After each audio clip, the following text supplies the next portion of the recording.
You were quoted back in July saying you look forward to buying a union-made electric vehicle, but you currently have a non-union-made Tesla. UAW already makes some electric vehicles. Yes. So why wasn't that? Is it a problem with the quality? Is it a problem with the style? Is the market just not there? No, our car was purchased during the pandemic when before a vaccine had come out. So travel between New York and Washington, the safest way that we had determined was an EV, but that was prior to some of the new models coming out on the market that had the range available. But we're actually looking into trading in our car now. So we're looking into it, and hopefully we will soon. Hey there, guys. Welcome to the channel. So only, and probably only in the Democratic Party, can someone be so bold, so wrong, so incredibly full of it, that they could actually say any of that stuff with a straight face. And kudos to the people on Face the Nation for actually asking AOC about her Tesla, as she repeatedly runs her mouth about the UAW stuff. It's just unbelievable. And, also with the UAW stuff, also unbelievable. And what could only be described as complete and total theater, Joe Biden is supposedly going to go join the picket lines tomorrow. They're going to talk about solidarity and the working man and all that stuff. But the only true thing Obama ever said, he said it about Joe. And Joe is going to F this up somehow. Because this really has nothing to do with the strike. Nothing to do with the American worker. Nothing to do with the auto industry. This has only to do with Donald Trump.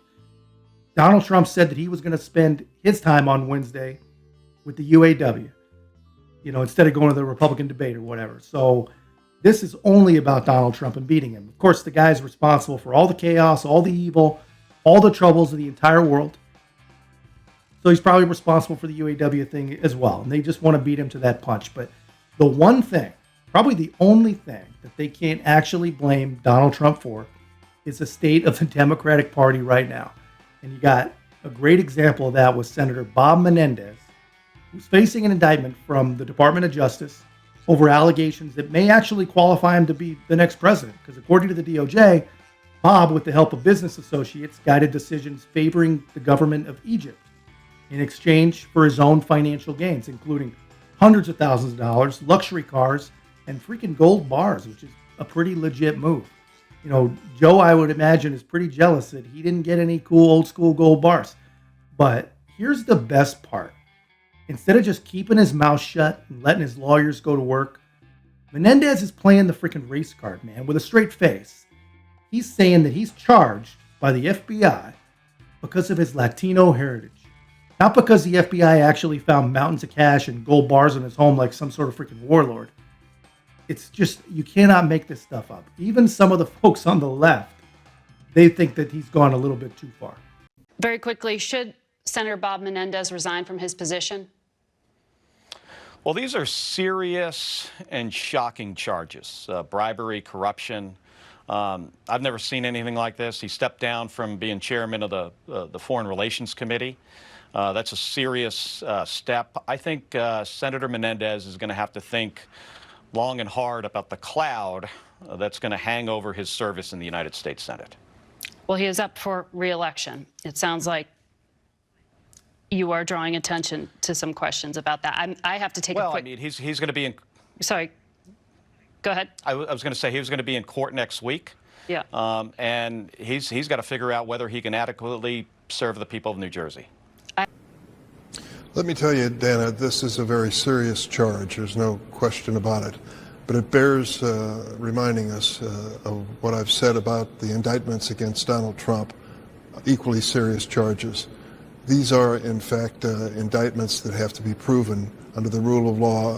The person who is accused is entitled to the presumption of innocence, and it's the responsibility of the government to prove that case. I said that about Donald Trump. Let's say the same thing about Bob Menendez. But the bottom line is the Senate Democratic Caucus has a hard and fast rule. When indicted, you lose your position in leadership or chairmanship of a committee. And that is what has happened with Senator Menendez. He lost the chairmanship of one of our most important committees, the Senate Foreign Relations Committee, which the president himself served as chairman of in years gone by. In terms of resignation, that's a decision to be made by Senator Menendez and the people of New Jersey. Senator Bob Menendez of New Jersey, as you know, has just been indicted on bribery charges. Should he resign? And what do you think of his statement that it has to do with him being a Latino? Well, I think the situation is quite unfortunate, but I do believe that it is in the best interests for Senator Menendez to resign in this moment. As you mentioned, consistency matters. It shouldn't matter whether it's a Republican or a Democrat. The details in this indictment are extremely serious. They involve the nature of not just his, but all of our seats in Congress. And while, as a Latina, there are absolutely ways in which there is systemic bias, but I think what is here in this indictment is quite clear. And I believe it is in the best interest to maintain the integrity of the seat. I want to emphasize that all people they must be extended the presumption of innocence until proven guilty. New Jersey Senator Bob Menendez was charged with bribery this week. I know you've said you're waiting to see how your New Jersey colleagues respond, but Governor Phil Murphy, a majority of the House Democrats from New Jersey, have already called on him to resign. So do you think he should resign?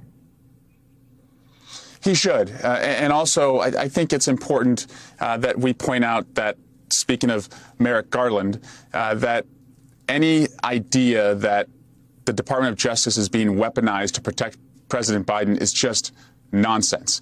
This is the chairman of the Foreign Relations Committee, one of the most powerful positions in government, and Merrick Garland is moving, with his Department of Justice to indict this senator. And so this just shows that the rule of the law applies to everyone, whether it's the former president, whether it's the current president's son, or whether it's a Democratic senator. But in the same spirit, I would really love to see my Republicans, who like to get all high and mighty whenever something happens to Democrats or like to make these accusations against Merrick Garland, call on George Santos to resign, who's actually admitted to almost everything that he's been charged with, and to call on Clarence Thomas to resign, who day after day, we learn more and more about people who have come before the court who have invested millions in Clarence Thomas and his family and his livelihood. So, again, it seems like Democrats are the only ones who are consistent and care about the rule of law applying to everybody. And again, I hope that your viewers and voters recognize that when they have to make decisions about who should be in charge. So, yeah, man, as you saw there, Menendez he's actually up for re-election. And now, as usual, the sharks are circling. The media, they're even asking Chris Christie if he will challenge Menendez. And honestly, that's not a half bad idea. That would actually be a pretty good gig for him. He may actually be good at that. And it's a little more his level. And it could actually happen. Hunter Biden has now been indicted. But let me ask you point blank, would you run against Senator Menendez? But would you run against Senator Menendez if you don't win in the fall? No, I have no interest in being in the United States Senate. You rule it out completely?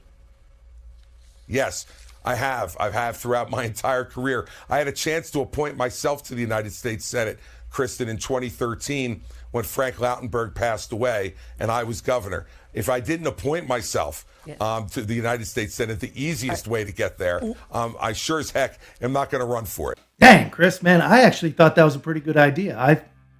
I guess he doesn't think that's a good idea, so he's out. But anyway, let me know in the comments, guys, what do you think is going on here with this situation and the Democrats? Do you think that they're just asking him to resign to prove that the Justice Department is not compromised and, parade him out there and say, hey, see, the DOJ going after Democrats too? Because personally, I think that's exactly what's going to happen. I think that's what's going on. And I don't think anyone's going to buy that. No one. Anyone who's inclined to believe that should ask themselves, if justice is so blind, why did it take them almost a year and a half to charge the guy after they searched his home and came up with gold, cash, computers, and all these evidence that they say they have? It's almost like they were going to ignore this. They were probably going to let it slide, but now they need a sacrifice. At least that's how it looks to me, man. That's just my take, guys. Let me know yours in the comments. If you haven't already, please make sure to like, comment, subscribe. Most importantly, share the channel. We'll see you in the next one.